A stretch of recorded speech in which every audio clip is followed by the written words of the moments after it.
ઉત્કંઠેશ્વર મહાદેવ ખાતે પ્રજાપતિ સમાજનો સ્નેહમિલન સમારંભ 5 તાલુકા અને તેજસ્વી તાલાઓને સન્માનિત કરવાનો વિશ્રાંતિ ભવન ઉત્કંઠેશ્વર મહાદેવ ખાતે જતીનકુમાર કનુભાઈ પ્રજાપતિ સાદરવાડાના અધ્યક્ષ સ્થાને અને ઝાલિયા મઠ ધામના મહંતના સાનિધ્યમાં યોજાયો હતો. આ પ્રસંગે સમાજના પ્રમુખ અમૃતભાઈ પ્રજાપતિએ શબ્દોથી સૌને આવકાર્યા હતા, જ્યારે મંત્રી રમેશભાઈ પ્રજાપતિએ સમાજની પ્રવૃત્તિઓનો ચિતાર રજૂ કર્યો હતો. આ કાર્યક્રમમાં ઉપસ્થિત જ્ઞાતિબંધુઓએ નવા વર્ષની એકબીજાને શુભકામનાઓ પાઠવી હતી, તેમજ વર્ષ 2025માં લેવાયેલા પરીક્ષામાં ઉત્તીર્ણ થયેલ તેજસ્વી તારલાઓને ટ્રોફી અર્પણ કરી સન્માનિત કર્યા હતા.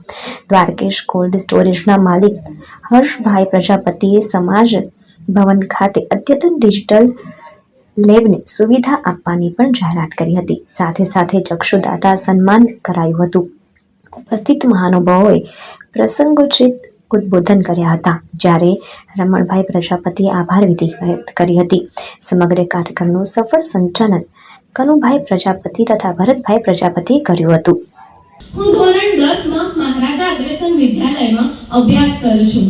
હું 2 વર્ષથી વીર ગાથા પ્રોજેક્ટમાં ભાગ લઉં છું, જે CBSE દ્વારા આયોજિત કરવામાં આવેલું છે.